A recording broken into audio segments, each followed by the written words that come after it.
Yeah. Para to sa mga tunay na rider, yung kumakayod sa ulan man o araw, hindi sa pambabae, kundi sa pangarap. Let's go!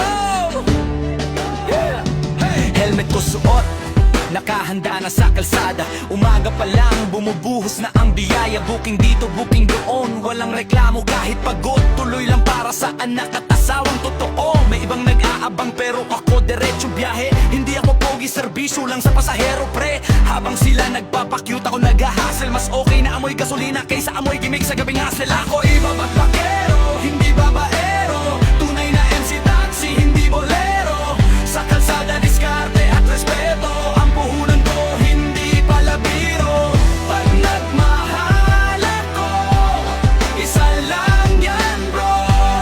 Kasi ako'y babagbakero, hindi babaero. May mga nagsabi rider chick, magnet daw. Sagot ko, hindi bro, pamilya ko ang best ride ko ngayon. Bawat patak ng ulan, bawat ikot ng gulong, may kasabay na dasal sa naligtas pag-uwi mamayang hapon. Pag may pasahero, ngiti lang kahit pagod. Kasi serbisyo ang tunay kong sagot. Hindi lahat ng rider babaero. Yung iba tulad ko, dapat at totoo. Ako'y babagbakero, hindi babaero. Tunay na MC taxi, hindi bolero.